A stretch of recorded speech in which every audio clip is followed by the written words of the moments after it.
You are tuned in to Kids in the Pit.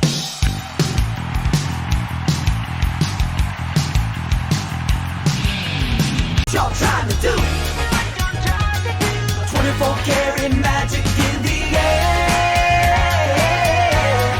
Head to toe, so player. Look out, baby. Why don't you just meet me in the middle? Hey guys, it's Gabe from the Kids in the Pit podcast. Today I'm being joined by Aaron Maloney from the band It's All Good, and I'm joining you at your recording studio in Middletown, Delaware, the same town that I live in. So thanks for doing this. Yeah, dude, thank you for having me. So what are you doing? It's All Good. I sing for It's All Good, which is unique because I usually have been a drummer in bands in the past, but for this one I sing. And I play keyboard and I do some drums. Me and the drummer, both have I have a mini drum set and we'll do some like synchronized stuff. So, yeah. That's cool. How long has your band been active? 2018, so about 7 years now.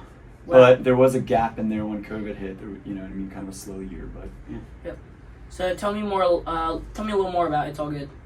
So we are technically like a top 40 cover / wedding band, but what's unique is we also do a lot of original music. We put out a song last year with a guy named Mark Lettieri from the band Snarky Puppy, which is one of my favorite bands, so it was really cool that he did that with us.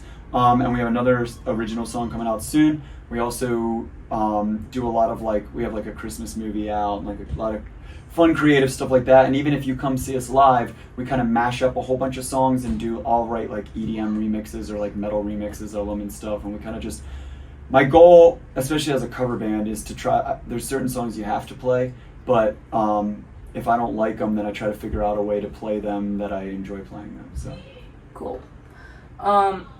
So you were in a pretty well-known metal band, weren't you? What band was it, and what instrument did you play? Yeah, I was the drummer for a band called This or the Apocalypse for a couple years, and it was a really good time. I played drums, and yeah. Cool. Tell us about the karaoke you do. So my band does live karaoke where we play as our full band, plus we add some extra members. So we have an extra keyboard player who plays with an artist called Lauryn Hill from the Fugees and stuff. So, and then we have a DJ that plays with us and some brass players. And so it's a really good time. It's every Sunday night, and then we do it for a lot of private events. I also do smaller karaoke's where it's just me.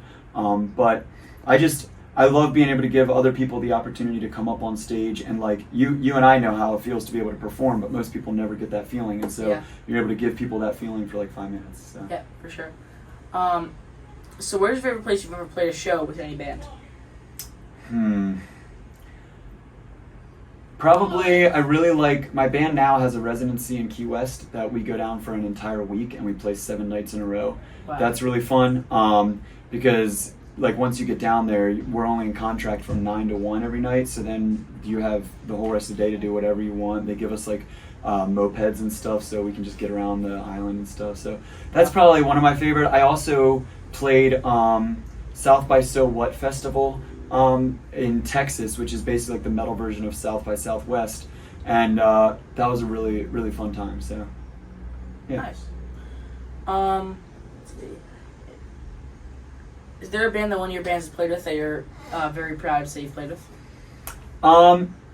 Yeah, there's a lot of, we used to play with August Burns Red a lot and stuff. My old band was kind of from that same area. But I will say, kind of the coolest thing was there was this band called Sworn In. I don't know if you're familiar with them, but they were on tour with us, and they were the, opening act on the tour.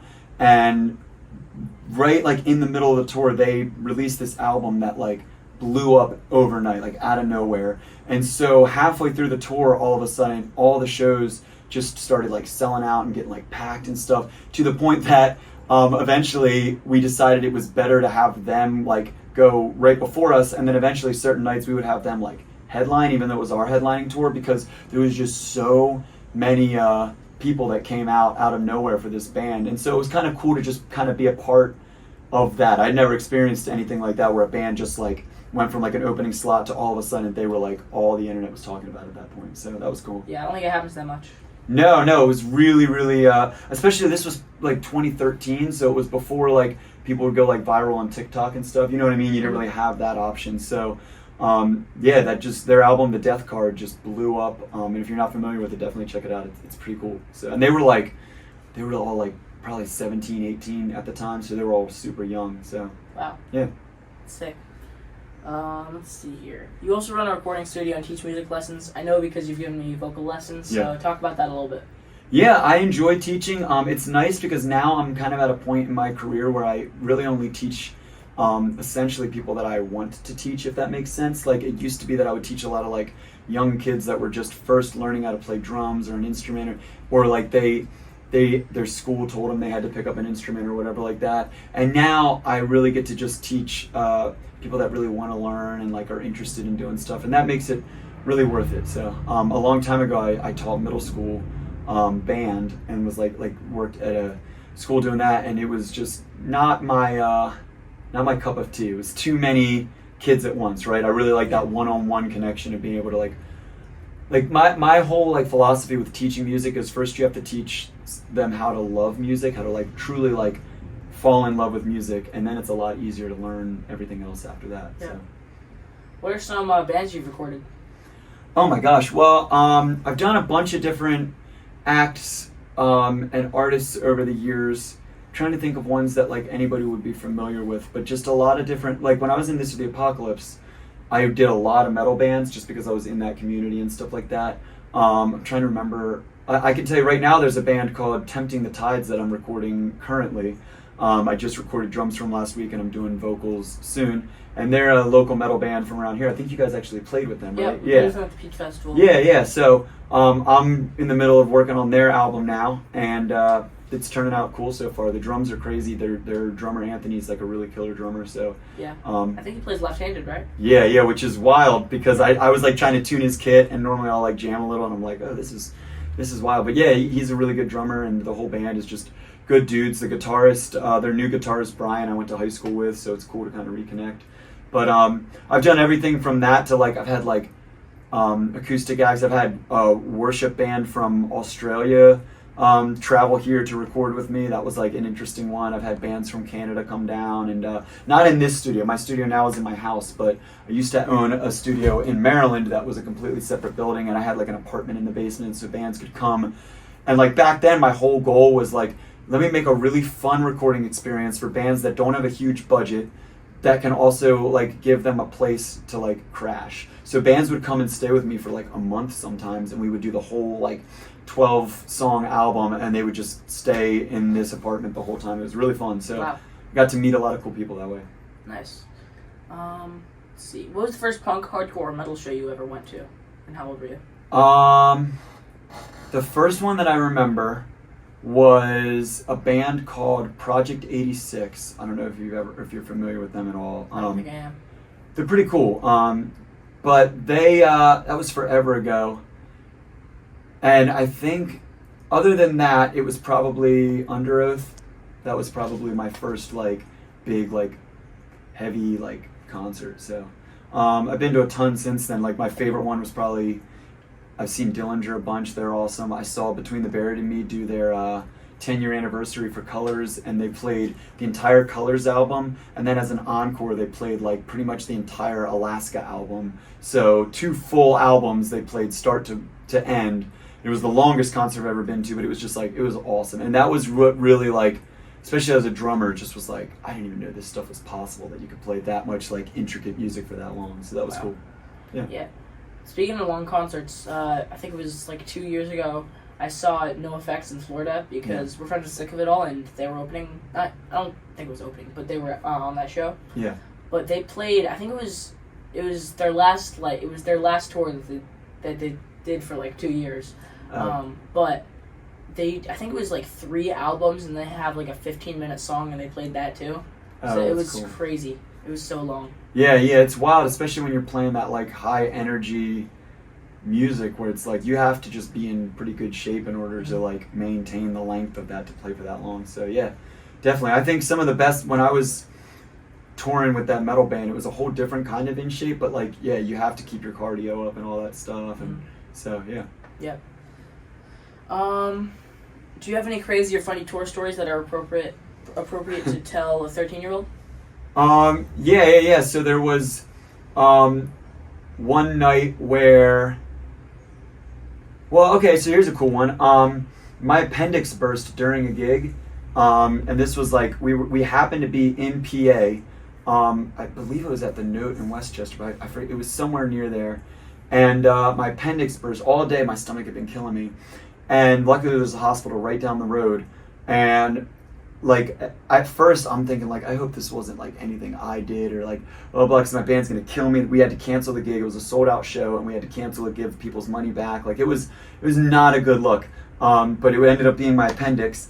And the drummer for one of the other bands on the tour, a band called Sirens and Sailors, still to this day one of the best drummers I've ever played with.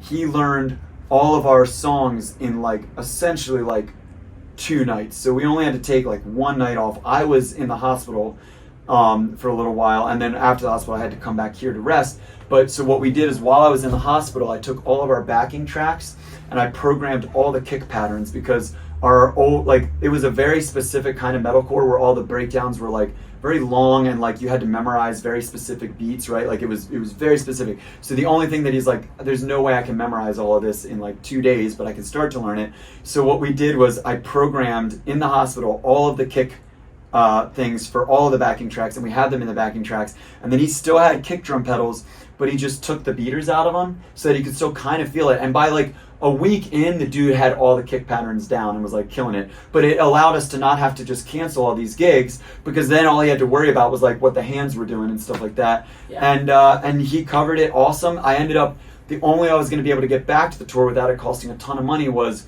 I took a bus out to one of the stops they were at a couple weeks later that was like relatively close.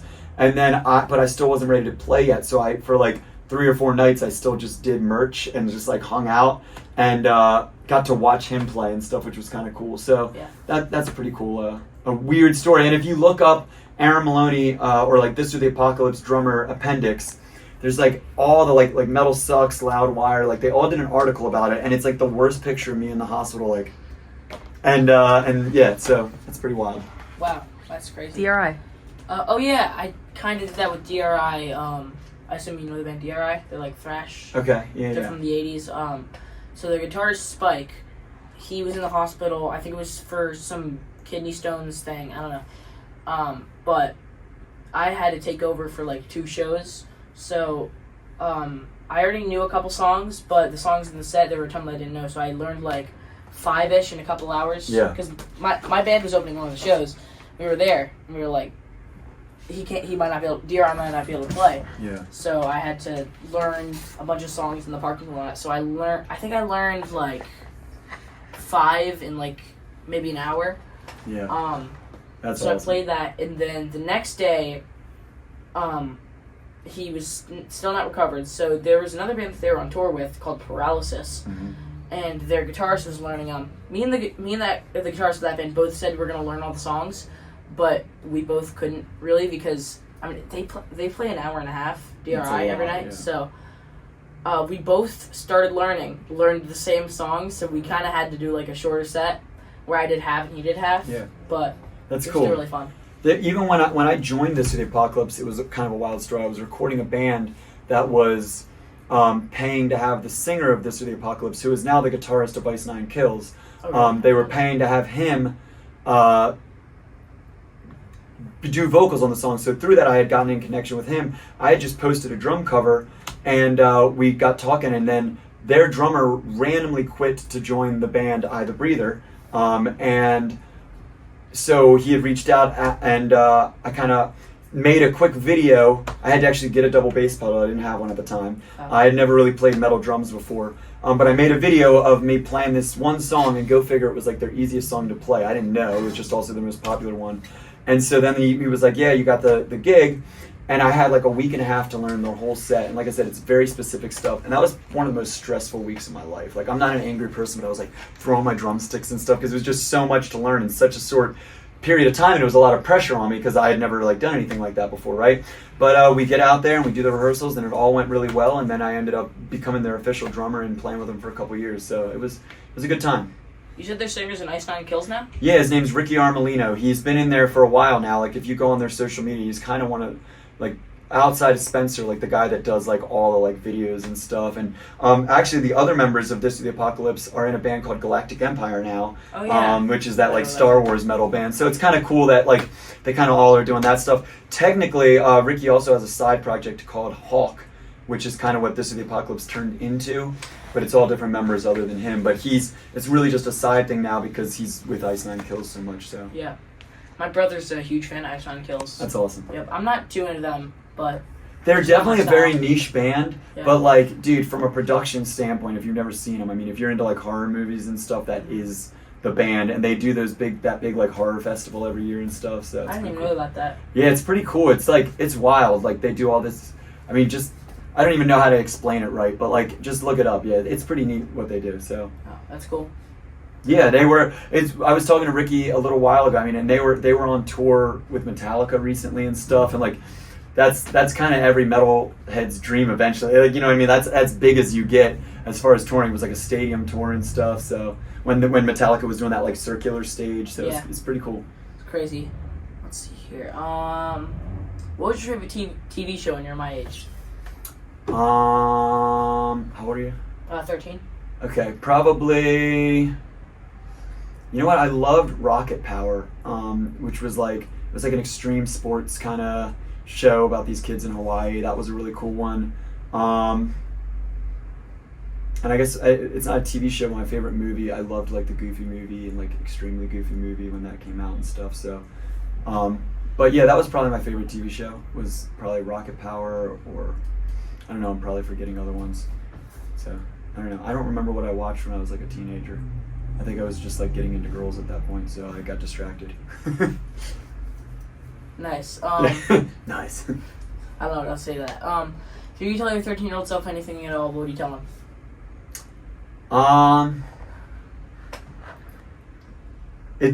You never know where your journey's gonna take you, but just really enjoy it. And also, like, this might be like a weird one, but like, just be really cautious with like a lot of the things that come with the industry. There's a lot of like drinking and drugs and stuff that will come up and stuff. I'm lucky because I have a heart condition, so like that made it really easy for me to say no and stuff. But it's part of the industry, and it can really like take away from a lot of the like joy of getting to tour and stuff. Like there was definitely tours where I was more focused on like, you know, getting messed up or anything like that, and I don't do any of that stuff anymore. So it's like I wish I knew what I knew now, like when I was much younger, you know. So that's what I'd probably tell him, is just like focus on the music and don't worry about that other stuff. So. Yeah, I'm straight edge, so I'm That's awesome, staying away man. from all that. That's awesome. Well, and keep up with that, right? I know a lot of people that were straight edge and then like they fell off the wagon real hard, Yeah. right? So it's like it's really important to keep up with that. I also think that I learned a lot through those experiences, right? Like, but it's by doing that, it allows you to prioritize the music over other things, and that really that's your biggest superpower, you know. Yep. So that's awesome. Yep. It would be way harder to learn the amount of songs you learned for that band if you were like obviously like older and stuff, but like if you were also focused on getting messed up, you know what I mean? So Yep. that's awesome, man. Keep up with that. Cool. Well, anything to add before we wrap it up? No, man, just that, like, on a personal note, like, I've known you for a couple years now. I'm really proud of you for doing this and doing all the music stuff you do, and just, like, you clearly have a vision and a focus, and you're doing more than any other kid I know at your age. And, you know, you have a great support system, and, like, you know, your parents are, like, great to help you out and, like, do all the stuff that they do, too. So just really lean on the support and just make as many connections as you can, which you're already doing, you know what I mean? Meeting all those bands, interviewing people, that's what's going to take you the farthest, so. Awesome. Well, thanks to Aaron for joining me today, and thanks to all you for watching and listening. Please subscribe to my YouTube channel or follow me on Spotify and other streaming platforms. Until next week, bye. Bye.